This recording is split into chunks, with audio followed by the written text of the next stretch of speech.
Welcome to Not Milk Never Milk. Subscribe if you're lactose intolerant. In this video, I will explain how to use jump start cables. Before you begin, safety is paramount. Always wear protective eyewear and gloves to prevent any potential injuries. Make sure both vehicles are completely off and in park or neutral with the parking brake engaged. Take a moment to inspect the battery terminals for any dirt or corrosion, cleaning them if necessary. Finally, position the vehicles so the cables can comfortably reach both batteries without stretching. Now let's connect the cables. First, take one red clamp and securely attach it to the positive terminal of the dead battery. This terminal is usually marked with a plus sign. Next, connect the other red clamp to the positive terminal of the good battery. Then, attach one black clamp to the negative terminal of the good battery.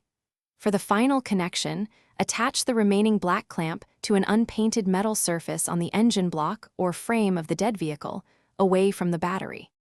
With the cables properly connected, it's time to start the engines. Begin by starting the engine of the good vehicle and allow it to run for about 5 minutes. This gives the dead battery a chance to receive some charge. After 5 minutes, try to start the engine of the dead vehicle. If it doesn't start immediately, wait a few more minutes with the good vehicle still running and then try again. Remember, do not crank the engine for more than 10 seconds at a time to avoid damage. Once the dead vehicle has started, it's crucial to disconnect the cables in the correct order to prevent sparks or damage. First, turn off both vehicles. Then, carefully remove the black clamp from the unpainted metal surface of the now running vehicle. Next, disconnect the black clamp from the negative terminal of the good battery.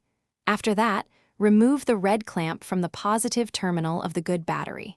Finally, remove the red clamp from the positive terminal of the previously dead battery. Thanks for watching. If this was helpful, leave a like and consider subscribing. See you next time.